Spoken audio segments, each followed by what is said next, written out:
City spots selfie shots. Selfie spots గా మారిన పాత బస్తీ అందాలు. పూర్తి వివరాలకు చదవండి రేపటి సాక్షి దినపత్రిక. వైద్య విద్యను పేదలకు దూరం చేయాలనే సీఎం చంద్రబాబు ఆలోచన పట్ల విమర్శలు వెల్లువెత్తుతున్నాయి. వైద్య విద్యని ప్రైవేట్ సంస్థలకు కట్టబెట్టేందుకు సిద్దమవుతున్నారని వివిధ రంగాల ప్రముఖులు మండిపడుతున్నారు. దీనిపై తిరుపతిలో ఏఎస్ఎఫ్ రౌండ్ టేబుల్ సమావేశం నిర్వహించింది. మెడికల్ కాలేజీలపై ప్రభుత్వానిది తప్పుడు నిర్ణయమని తిరుపతి ఎంపీ గురుమూర్తి విమర్శించారు. ప్రతి పేదవాడికి వైద్య విద్య అందించాలనే లక్ష్యంతో జగన్ 17 మెడికల్ కాలేజీలు తీసుకొచ్చారని అన్నారు. చంద్రబాబు సర్కార్ దీనిపై కుట్రలు చేయడమే కాకుండా ప్రైవేట్ పరం చేయడమే లక్ష్యంగా పెట్టుకున్నారు మండిపడ్డారు.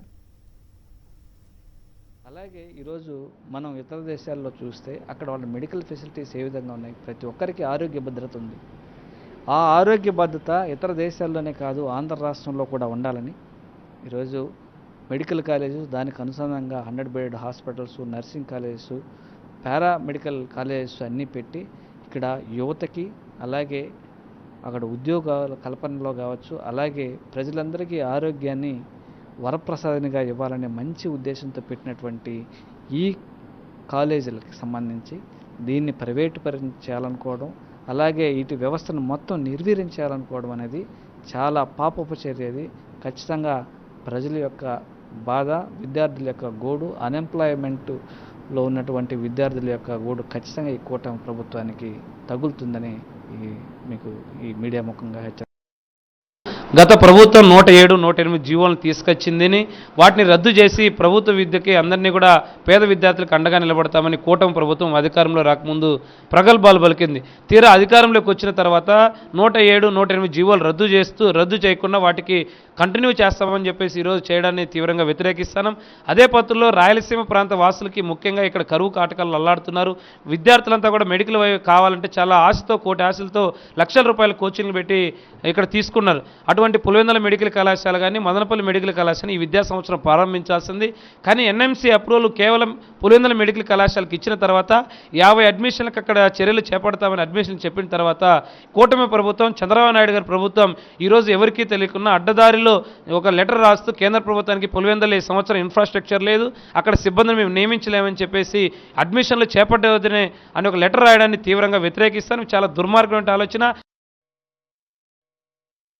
ఏదైతే కళలు కన్నాడో రాజశేఖర రెడ్డి గారు, ఆ కళలను సాకారం చేసే దిశగా జగన్మోహన్ రెడ్డి గారు వైద్య కళాశాలను తీసుకొస్తే ఇవాళ ప్రభుత్వం ఈ వైద్య కళాశాలలు పురుడు పోసుకుంటే అక్కడ వైద్య విద్యను అభ్యసించి వారు వైద్యులుగా తయారైతే ఇక రాష్ట్రంలో పేదలు కూడా వైద్యులు అవుతారు, పేదలకు కూడా ఈ యొక్క అవేర్నెస్ వస్తుందని చెప్పేసి ఒక దురుద్దేశంతో ప్రస్తుత సర్కారు ఈ యొక్క కళాశాలకంతా కూడా రద్దు చేస్తూ లేఖను కేంద్ర ప్రభుత్వానికి రాయడం దుర్మార్గమైనటువంటి చర్య.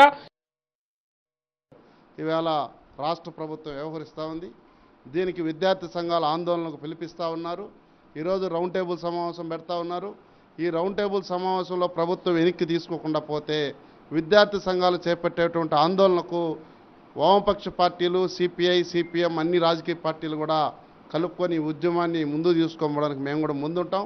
కాబట్టి ఏదైతే ఇప్పటికే అనేకమైనటువంటి కాలేజీలు మొత్తం కూడా ప్రభుత్వ కాలేజీలన్నీ కూడా మూసేసి ప్రైవేట్ కాలేజీలు విచ్చలవిడిగా ఫీజులు వసూలు చేస్తూ ఉన్నారు. ఆ తరహాలోనే ఈవేళ ఉన్నటువంటి మెడికల్ కాలేజీలు కూడా ఆ పద్ధతిలో చేస్తూ ఉన్నారు.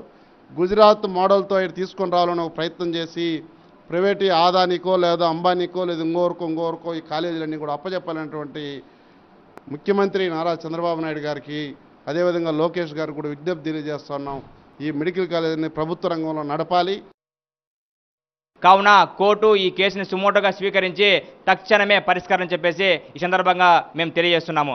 అదేవిధంగా ప్రస్తుత కూటమి ప్రభుత్వము రాష్ట్రంలోన ఎక్కువగా ఎస్సీ, బీసీ, మైనార్టీ, అదేవిధంగా బీసీ విద్యార్థులు, అదేవిధంగా ఈడబ్ల్యూఎస్లో కూడా అనేక మంది ఓసీ పేద విద్యార్థులు ఈ మెడికల్ సీట్లకి దూరమయ్యే పరిస్థితి ఈరోజు మనకు స్పష్టంగా కనిపిస్తుంది. ఎందుకనగా ఒక్క మెడికల్ సీట్ వచ్చేసి దాదాపుగా 1 కోటి నుంచి 2 కోట్లు ఈరోజు మన బయట విలువ ఉంది. ఈ కోటి నుంచి 2 కోట్లు ఈ పేద విద్యార్థులకి ఎంబీబీఎస్ చేయడం వల్ల వాళ్ళు ధనవంతులు అవుతారు. వాళ్ళు ధనవంతులు అవడం వల్ల వాళ్ళకి అవేర్నెస్ కలుగుతుంది, చైతన్యం అవడం వల్ల వాళ్ళు ముందుకెళ్తారని చెప్పేసి ఈ కూటమి ప్రభుత్వము ఈ బీసీలని, ఈ ఎస్సీలని, ఎస్టీలని, అదేవిధంగా ఓసీల పేదలని ఎదగకుండా ఈ విధమైన దుర్మార్గమైన చర్యలను ఈరోజు మన రాష్ట్రంలో చూస్తున్నాము. మొత్తం ఈరోజు నిధులు కేటాయించకుండా పెండింగ్లో పెట్టేశారు. అలాగే 107, 108 జీవోల్ని ఈరోజు దుర్మార్గంగా తీసుకొచ్చి 50% సీట్లు ఈరోజు ప్రైవేటు కార్పొరేట్ శక్తులకు లక్షల కోట్ల రూపాయలు అప్పచెప్పడం కోసం వాళ్ళు ప్లాన్ చేశారు. అలాగే పీపీపీ మోడల్, ఈ ఆసుపత్రులన్నింటినీ కూడా మేము పీపీపీ మోడల్లో కొనసాగిస్తామని చెప్పి కూడా మొత్తం వైద్య విద్యని పేద బడుగు విద్యార్థులకి ప్రజలకి కానివ్వకుండా మొత్తం ప్రైవేటీకరణ కార్పొరేటీకరణ చేసే వైపుగా ఈరోజు జీవోలు విధానాలు రూపొందిస్తున్నారు.